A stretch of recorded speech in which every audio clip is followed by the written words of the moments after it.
ازيكم حبايب قلبي؟ عاملين ايه؟ يا رب دايما تكونوا بخير. جايلكم بفيديو جديد مع مطبخ حوا. طريقة عمل السجق الشرقي بكل تفاصيله، طريقة مضمونة وسهلة وكمان موفرة ومش مكلفة وعلى قد ايدك، وبنص كيلو سجق هتعملوا كل الكمية اللي قدامك دي. بس قبل ما نبدأ ما تنسيش تعملي لايك وتشتركي في القناة وتفعلي زر الجرس عشان يوصلك كل جديد وغيرك يستفيد. يلا يا حبايب قلبي خش نشوف الطريقة وبسم الله. هنا يا حبايبي معايا نص كيلو سجق زي ما انتوا شايفين كده. طبعا انا جايبه سجق بلدي، انت عايزه تجيبي جملي عايزه تجيبي مستورد على حسب امكانياتك. وحطيته في الفريزر نص ساعه ان هو جمد عشان ان انا اعرف اقطعه، عشان لو انا قطعته وهو لسه جاي من عند الجزار هيتفرول مني كل الحشو بتاع السجق هيخرج. فابتدي ان انا اقطعه زي ما انت شايفه معايا كده لمكعبات صغيره.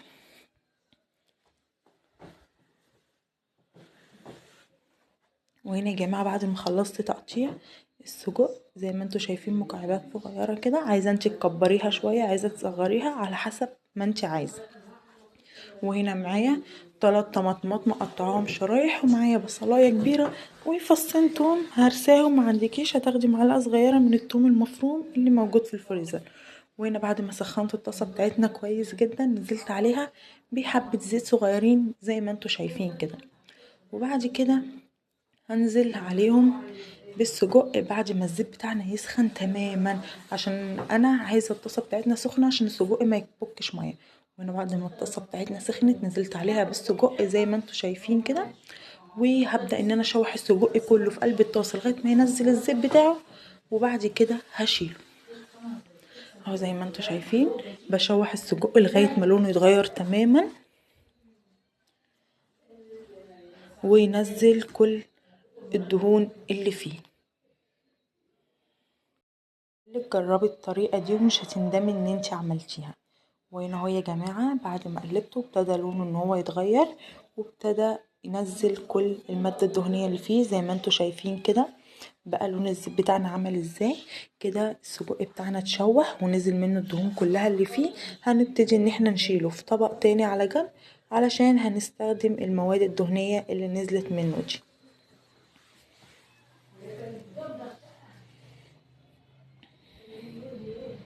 اهو الطبق اللي انا بشيل فيه هشيل بقى كله. وهنا بعد ما شلت السجق كله هبتدي ان انا انزل بالبصلايه بتاعتنا اللي انا مقطعاها وفص الثوم، وهقلب فيهم لغايه ما البصلايه لونها يدبل ما تحمرش. وطبعا يا جماعه كل ده في معلقتين الزيت اللي انا حطاهم والماده الدهنيه اللي نازله من السجق بتاعنا. هبتدي ان انا اقلب كله في قلب بعضه.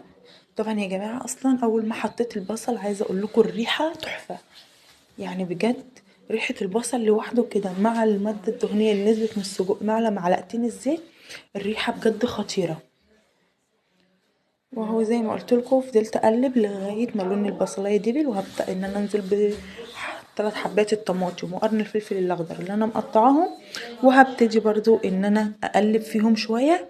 وبعد كده كلنا عارفين ان احنا هنحط حبه ميه صغيرين ونغطيها، عارفين ان احنا الطماطم عشان تستوي بنحط سنه ميه وبنغطيها نسيبها ان هي تنزل ميتها وتدبل معانا. وحطينا حبة المية الصغيرين زي ما قلنا، وهنغطيها وهنسيب الطماطم بقى لما تتسبك خالص براحتها. طبعا الاول على نار عالية بعد كده على نار واطية. وهنا حطينا معلقة صغيرة من الفلفل الاسود، وهنحط معلقة صغيرة من الملح، ومش هنحط حاجة تاني كده. خلاص هنقلبهم بقى مع بعض علشان الطماطم لما تستوي تبقى خدت من الملح والفلفل وخدت من السمنة والحاجات شربت كده من كله وما يبقاش ناقصها حاجة. زي ما انتوا شايفين اول ما ابتدت الغليان زي ما قلت لكم هنغطيها وهنوطي عليها ونسيبها. وهنا انا بعمل حبة مكرونة مبكبكة. طبعا عملت الصلصه انا كنت نازله لكم فيديو للمكرونه المبكبكه، هسيب لكم اللينك في صندوق البايو. وهنا خلاص المكرونه بتاعتنا تتشرب هنغطيها وهنسيبها. طبعا يا جماعه الاكله دي بيبقى محب جنبها مكرونه او بطاطس، احنا بنفضل المكرونه. قولوا انتوا بتفضلوا ايه جنبيها واكتبوا لي في الكومنتات. وهنا بعد ما الطماطم بتاعتنا استوت تماما نزلت بمعلقه صلصه زي ما انتوا شايفين. طبعا يا جماعه الصلصه دي حسب الرغبه، عايزين تحطوا صلصه حطوا، مش عايزين براحتكم. بس احنا بنحب نحط صلصه عشان بتديها لون احمر كده وبتخلي طعم السجق فيه تكه كده. زي ما انتوا شايفين هنا بعد ما الطماطم بتاعتنا اتسبكت هننزل بالسجق بتاعنا وهنديه تقليبه كده مع الطماطم، وهنسيبه ان هو يكمل بقية سواه في الصلصة والصوص بتاعنا اللي احنا عاملينه ده. اهو بعد ما قلبنا كويس جدا هنغطيه وهنسيبه بقى الاول على نار عالية، بعد كده على نار واطية يستوي تماما براحته. كده السجق بتاعنا خلاص خلص ومش محتاج اي حاجة تاني. طبعا السجق بيبقى حايق، انت بتحقي على حسب الرغبة، بس ما تملحيش في الاول كتير علشان ما يبقاش حادق معاكي. ولو وصلت لغاية هنا ما تنسيش تعملي لايك وتشتركي في القناة وتفعلي زر الجرس عشان يوصل لكل جديد وغيرك يستفيد وربنا يحسن من بين ايديكي. وهنا يا جماعة بعد ما السجق بتاعنا خلص بصوا عايزة اقول لكم ريحته روعة وطعمه جنان. بصوا يا جماعة حبة المكرونة المبكبكة يعني بجد بسم الله ما شاء الله السجق زي الفل وطعمه يجنن.